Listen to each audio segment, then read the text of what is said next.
dimanapun Anda berada. Anda kembali bersama kami pada acara Telaga Tegur Sapa Gembala Keluarga. Saya Gunawan Santoso dari Lembaga Bina Keluarga Kristen bersama Ibu Esther Cahya Sarjana Psikologi dan juga Bapak Heman Elia Magister Psikologi. Kali ini akan menemani Anda dalam sebuah perbincangan.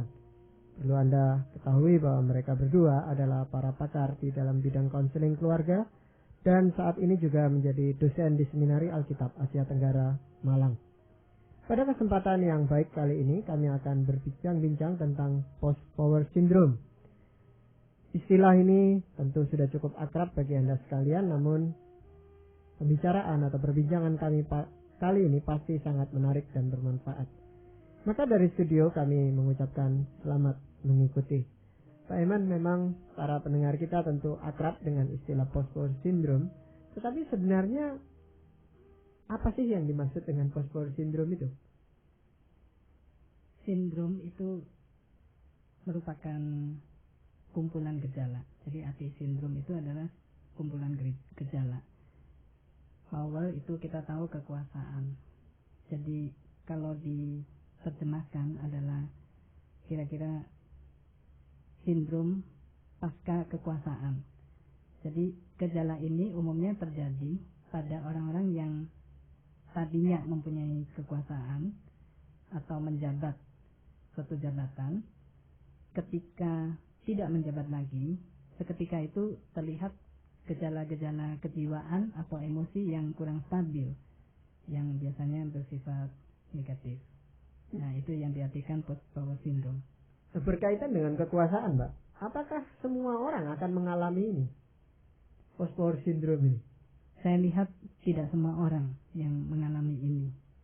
Orang yang dengan karakteristik tertentu itu biasanya yang akan lebih jelas tampak gejala post-power syndrome ini.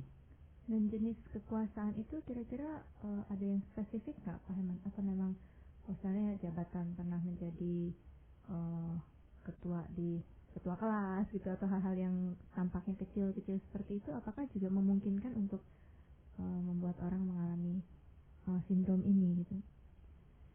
Pada umumnya yang dibicarakan di sini adalah terjadi pada usia-usia yang agak lanjut begitu ya. Orang yang biasanya mencapai puncak yang dia mampu, puncak kekuasaan yang dia mampu. Seumpama misalnya katakanlah ketua RT pun kalau dia sudah tidak menjabat lagi bisa seperti itu kalau itu ketua RT merupakan puncak dari karirnya begitu. Jadi selama seseorang masih mungkin masih mempunyai peluang di saat yang lain, kemungkinan hal ini lebih kecil begitu, Pak Heman? Bisa juga terjadi ya, bisa juga terjadi seperti itu. Tapi yang jelas misalnya untuk saat ini dia mempunyai gambaran ini adalah puncak karir saya, dan ketika dia jatuh dalam tanda kutip dari karir tersebut ada rasa sakit dan keluar gejala seperti itu. Ya, tadi Pak Iman katakan bahwa sindrom itu adalah kumpulan gejala-gejala. Dan sebenarnya gejala-gejala apa aja sih, Pak? Bisa dibagi beberapa ya. Gejala fisik misalnya, kita bisa melihat, mengamati orang-orang yang mengalami post-power syndrome kadangkala menjadi jauh lebih cepat tua gitu tampaknya dibanding waktu dia menjabat. Tiba-tiba rambutnya menjadi putih semua, berkeriput, dan menjadi pemurung, mungkin juga sakit-sakitan, menjadi lemah tubuhnya. Ada juga misalnya gejala emosi cepat tersinggung, kemudian merasa tidak berharga, ingin menarik diri dari lingkungan pergaulan, ingin bersembunyi dan sebagainya. Gejala perilaku, malu bertemu orang lain, lebih mudah melakukan pola-pola kekerasan atau menunjukkan kemarahan baik di rumah atau di tempat yang lain. Itu beberapa gejala. Jadi seperti kompensasi begitu, Pak Heman ya, nggak punya kekuasaan, kehilangan kekuasaan ini lalu seperti mencari kemungkinan buat berkuasa lagi di lahan yang lain gitu ya. Iya, itu dalam hal perilaku ya. Dia ingin menunjukkan bahwa dirinya masih punya kuasa, punya wibawa, masih ada orang yang takut sama dia. Jadi sepertinya memang akan lebih tampak di dalam keluarga ya, gejala-gejala seperti ini. Iya, karena keluarga itu orang yang paling mudah dikuasai. Ya, nah itu maksud saya kekuasaan seseorang itu kan memang tidak ada yang abadi itu, Pak ya. Iya. Nah, tetapi kadang-kadang kan secara tiba-tiba tanpa dia sadari dia kehilangan kekuasaannya. Misalnya di PHK mendadak gitu. Iya. Nah itu bagaimana Pak Iman? Apakah ada penyebab-penyebab yang lain yang menyebabkan hal-hal sindrom-sindrom itu muncul di dalam dirinya? Penyebab lain ya. Iya. Ini sebetulnya secara umum kita bisa katakan masa krisis. Dan kalau digolongkan krisis ini adalah semacam krisis perkembangan. Dalam arti pada fase-fase tertentu di dalam kehidupan kita bisa mengalami krisis-krisis semacam ini. Nah, pada gejala post-power syndrome ini khususnya adalah krisis yang menyangkut suatu jabatan atau kekuasaan. Terutama akan mengena orang yang mendasarkan harga dirinya pada kekuasaan. Kalau misalnya dia tidak terutama mendasarkan dirinya pada kekuasaan, gejala ini tidak tampak menonjol. Nah itu kan ada orang yang memang bisa tahan ya. Iya. Tapi ada orang lain yang rentan terhadap kehilangan kekuasaannya itu Pak. Iya. Nah apakah bisa dilihat ciri-cirinya atau gejala-gejalanya atau tanda-tandanya seperti itu Pak? Iya. Seperti daya tahan terhadap krisis yang lain, juga terhadap stres. Orang yang cukup matang kepribadiannya, dia akan lebih bertahan daripada orang yang kurang matang. Nah, biasanya orang yang punya ciri-ciri yang mudah atau rentan menderita post-power syndrome ini mempunyai karakteristik tertentu ya. Setiap orang tidak sama, tapi ada orang-orang yang rentan itu karena orang-orang ini dihargai, merasakan senangnya waktu dia menjabat itu, dihormati orang lain, permintaannya selalu dituruti, dan suka sekali dilayani oleh orang lain. Nah, kalau dia kehilangan rasa hormat dari orang lain terhadap dia, karena dia sudah tidak menjabat lagi, paling tidak dia merasa tidak dihormati karena rasa hormatnya itu tersangkut kepada jabatannya, maka orang ini akan menderita. Kemudian orang-orang yang membutuhkan pengakuan dari orang lain karena kurangnya harga diri. Jadi kalau ada jabatan, dia merasa lebih diakui oleh orang lain. Termasuk misalnya orang yang mengejar-ngejar titel dan sebagainya. Tapi khususnya tentang jabatan, orang-orang ini akan menderita kalau dia sudah tidak menjabat lagi. Kemudian juga orang-orang yang menaruh arti hidupnya pada prestis jabatan dan pada kebisaan, kemampuan untuk mengatur hidup orang lain, untuk berkuasa terhadap orang lain. Nah, orang-orang ini yang istilahnya mereka menganggap kekuasaan itu segala-galanya atau merupakan hal yang sangat berarti di dalam hidupnya. Kalau ini ternyata hilang dari dirinya, dia akan menderita post-power syndrome. Berarti sepertinya memang nggak mesti jabatan yang spesifik begitu Pak Herman ya, karena tampaknya misalnya kalau orang-orang yang mungkin bangga nggak harus jadi golongan tertentu, tetapi misalnya bisa menjadi katakanlah pegawai negeri gitu buat sekelompok masyarakat, kan rasanya itu satu hal yang sangat berarti gitu ya. Jadi mungkin walaupun golongannya mungkin bukan golongan yang tinggi, tapi pegawai negeri ketika pensiun pun rasanya itu juga punya dampak ya, kalau memang mereka memang seperti yang Pak Herman katakan mendasarkan itu pada statusnya ya, status pegawai negerinya ya, walaupun ya dari jabatan ya nggak ada sebenarnya gitu. Dalam hal ini yang sedang kita bicarakan mengenai post-power syndrome itu pasti dia ada semacam tugas kepemimpinan begitu. Tapi kalau hanya status saja, kita tidak namakan itu sebagai post power Jadi itu syndrome. gejala yang berbeda lagi. Iya. Nah, berkaitan dengan pekerjaan ya, Pak. Iya. Dari kekuasaan di dalam pekerjaan ini, apakah ada pengaruhnya dari segi gender gitu? Yang pria dan yang wanita itu lebih rentan yang mana itu, Pak? Tampaknya ada ya. Mungkin lebih rentan yang pria, saya rasa. Karena pada wanita umumnya lebih menghargai relasi daripada prestise. Prestis itu lebih dihargai oleh pria, juga kekuasaan. Ya, tapi mungkin Bu Esther punya pandangan itu. Kan sekarang banyak manajer-manajer yang wanita dan sebagainya itu. Nah, apakah akan terjadi post power syndrome di dalam diri mereka kira-kira Bu Esther? Keras, kalau memang punya karakteristik yang seperti yang disebutkan Pak Herman sih, kemungkinannya ya selalu ada juga ya, kalau memang yang dikatakan meletakkan harga diri pada jabatan dan kekuasaan itu kemungkinan bisa ya. Terserang ini ya. Cuma memang rasanya kalau dilihat dari naturalnya pria dan wanita, memang kemungkinan besar lebih pada pria. Saya setuju sama Pak Herman ya, yang memang lebih pada status itu ya, harga diri ya. Iya.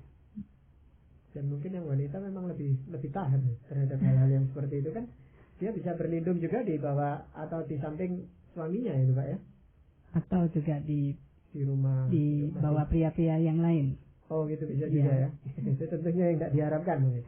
Tentu pria-pria yang lain ini hanya orang-orang istimewa saja ya yang bisa menjadi pemimpin negara atau menteri. Itu sangat jarang, dan mereka ya pada umumnya mempunyai harga diri atau prestis di dalam hal lain. Kalau pria banyak sekali yang punya harga diri yang didasarkan pada jabatan ini. Iya. Nah, tentunya kita semua juga senang gitu ya dengan suatu jabatan, dengan suatu kekuasaan gitu, Pak. Tapi kita kan sudah tahu ada risiko post power syndrome ini. Nah, tentunya dengan mengetahui hal itu, kita akan melakukan tindakan-tindakan preventif, ya. Menghilangkan mungkin tidak, tetapi mencegah atau mengurangi seminimal mungkin. Itu bagaimana, Pak? Saya ingin memberikan beberapa saran di sini.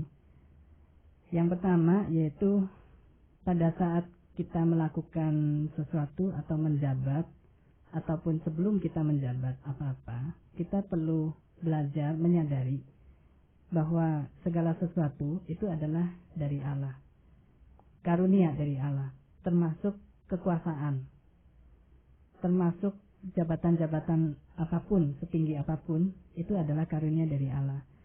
Dan tugas kita adalah kita hanya sebagai alat dari Allah untuk melakukan pekerjaannya.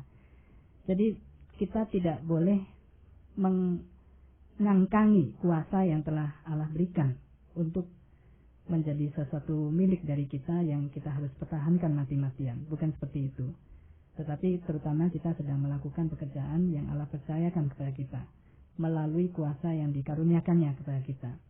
Dan karena itu, yang kedua, kita juga harus menyadari bahwa selalu menyadari kekuasaan itu tidak bersifat permanen.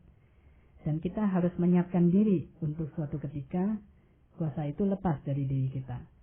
Pada situasi krisis, tiba-tiba kita kehilangan kekuasaan, kalau kita mempunyai persiapan sebelumnya, maka kita akan lebih tahan menghadapinya.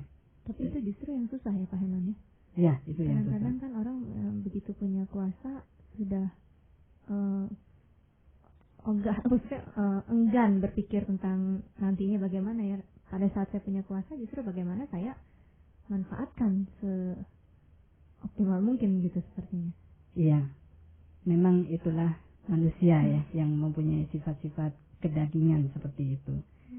Tapi kalau seperti itu, sikap seperti itu yang dipertahankan, maka orang ini akan lebih rentan gitu terhadap post power syndrome. Saya lanjutkan yang ketiga, sebaiknya selama berkuasa, kalau kita memperoleh kesempatan itu, kita tidak memikirkan bagaimana mempertahankan kekuasaan, tetapi kita memikirkan untuk melakukan kaderisasi justru. Karena dengan kita melatih, mendidik, maka nantinya kita tidak dihargai karena kekuasaan yang kita miliki, tetapi kita dihargai karena kita telah melakukan suatu regenerasi dan melakukan pendidikan, tugas mendidik orang lain. Kemudian yang keempat, kita perlu belajar rendah hati, seperti juga Yohanes Pembaptis yang mengutamakan nama Kristus daripada nama diri kita sendiri. Ucapan Yohanes Pembaptis yang terkenal adalah demikian. Ia, maksudnya Kristus, harus makin besar, tetapi aku harus makin kecil. Yohanes 3 ayat 30. Nah, kita selalu harus menyadari bahwa nanti-nantinya itu bukan nama kita, tetapi nama Tuhan. Dan yang kelima, sebanyak mungkin menanamkan kebaikan selama kita berkuasa. Kalau kita banyak menyakiti hati orang, kita banyak menindas orang, nah waspadalah bahwa gejala post-power syndrome ini dekat kepada kita. Tujuan kekuasaan bukan terutama agar kita dihargai orang, tetapi supaya kita berbuat banyak bagi kesejahteraan orang lain. Ya. Nah, kalau sampai seseorang itu terkena post-power syndrome, Pak Eman, ya, mungkin tanpa persiapan dan sebagainya, itu langkah-langkah apa yang sebaiknya dia segera lakukan? Pertama kali tentunya ada keterkejutan, ada syok.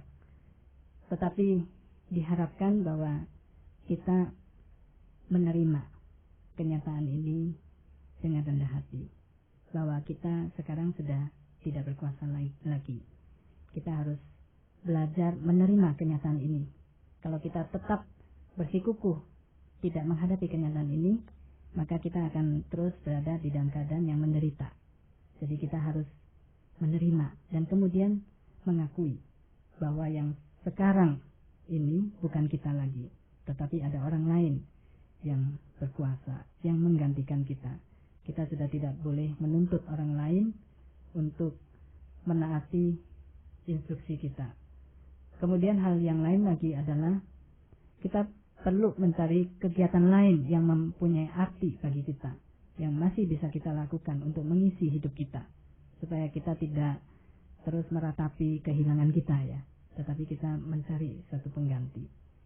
Dan yang keempat, kita juga mengucap syukur atas kesempatan yang pernah kita nikmati dan saat ini yang telah Tuhan sediakan juga bagi kita.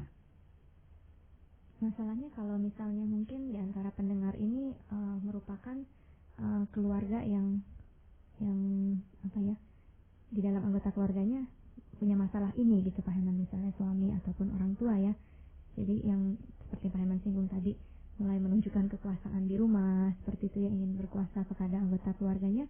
Kira-kira mungkin apakah Pak Herman ada saran-saran yang bisa dilakukan buat istri ataupun anak-anak yang menghadapi suami atau orang tua yang seperti itu, Pak Herman? Iya, sebagai istri dan anak-anak cukup sulit kenyataan ini kalau misalnya melihat suami ataupun ayah yang kemudian setiap kali di rumah marah-marah begitu. Nah, mungkin penjelasan-penjelasan seperti tadi bisa membawa kita kepada suatu kesadaran, bisa menerima keadaan dari sang ayah atau suami ini, bahwa mereka adalah orang yang menderita, orang yang sebetulnya perlu dikasihi lebih dan ditolong. Pada mereka kita tidak bisa melakukan satu teguran ataupun kita tujukan kemarahan kita kepada mereka secara terang-terangan, karena mereka justru mempunyai kebutuhan yang besar untuk diterima, untuk diakui oleh keluarganya.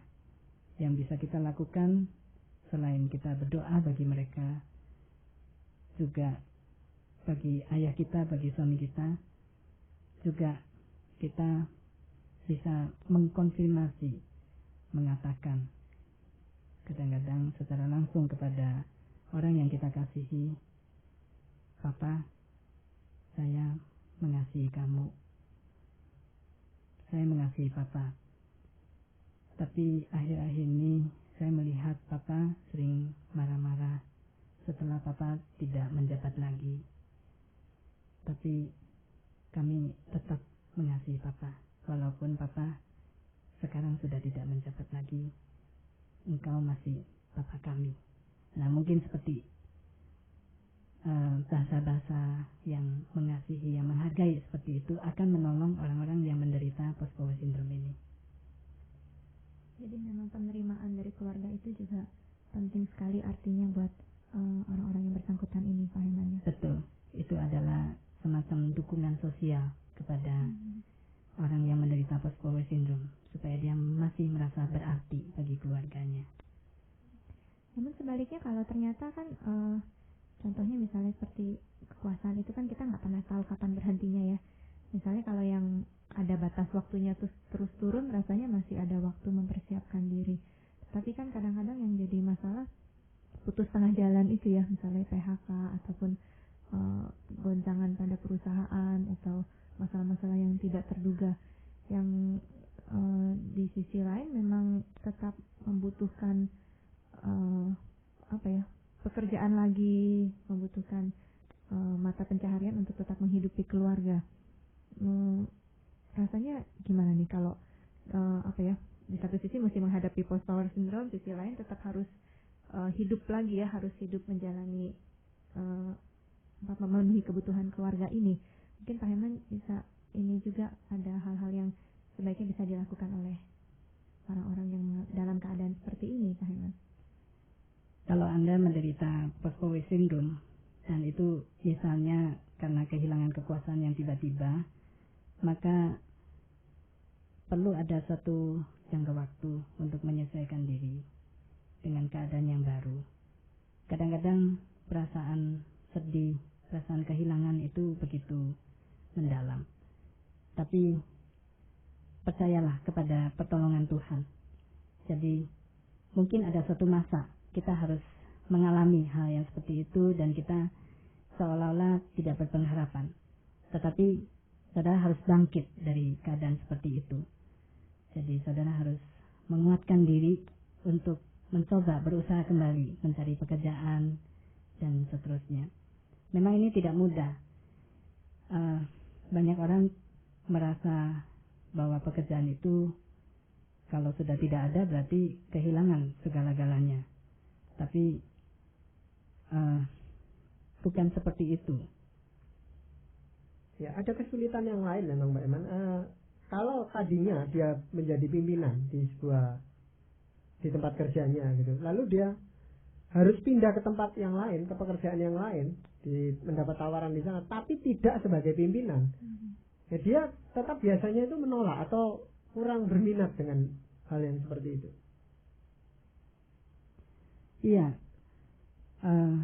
dalam keadaan seperti ini, orang tetap harus belajar untuk rela menerima kenyataan dan rela untuk mulai berjuang lagi dari bawah dan seterusnya.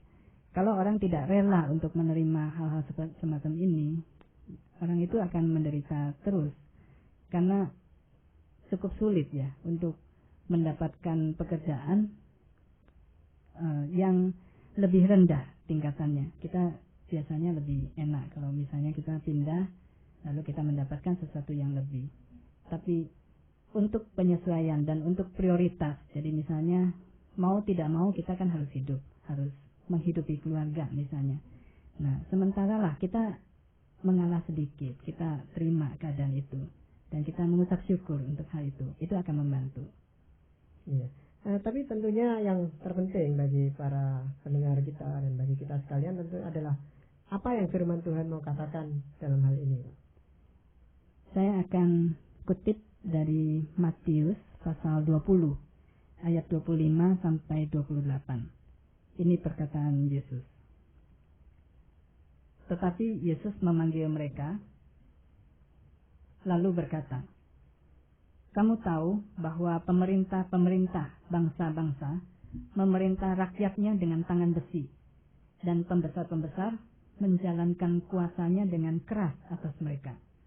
Tidaklah demikian di antara kamu, Barang siapa ingin menjadi besar di antara kamu, hendaklah ia menjadi pelayanmu. Dan barang siapa ingin menjadi terkemuka di antara kamu, hendaklah ia menjadi hambamu. Sama seperti anak manusia datang bukan untuk dilayani, melainkan untuk melayani dan untuk memberikan nyawanya menjadi tebusan bagi banyak orang. Ya,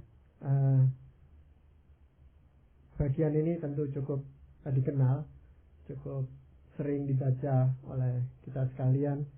Namun jiwanya atau intinya dari apa yang Tuhan Yesus katakan ini saya rasa memang sangat penting, khususnya bagi kita yang suatu saat mungkin akan kehilangan kekuasaan dalam bentuk apapun, supaya kita lebih tahan menghadapi gejala-gejala yang bisa merusak kita lebih jauh. Jadi banyak terima kasih Pak Eman dan juga Ibu Esther Cahya. Terima kasih. Saudara-saudara pendengar, demikianlah tadi Anda telah mengikuti perbincangan kami dengan Bapak Heman Elia, Magister Psikologi, juga Ibu Esther Cahya, Sarjana Psikologi, dalam acara Telaga Tegur Sapa Gembala Keluarga. Kami baru saja berbincang-bincang tentang Post-Power Syndrome. Bagi Anda yang berminat untuk mengetahui lebih lanjut mengenai acara ini, kami persilakan Anda menghubungi kami lewat surat. Alamatkan surat Anda ke Lembaga Bina Keluarga Kristen atau LBKK, Jalan Cimanuk, nomor 58, Malang. Saran-saran, pertanyaan, serta tanggapan Anda sangat kami nantikan. Akhirnya dari studio kami ucapkan terima kasih atas perhatian Anda dan sampai jumpa pada acara Telaga yang akan datang.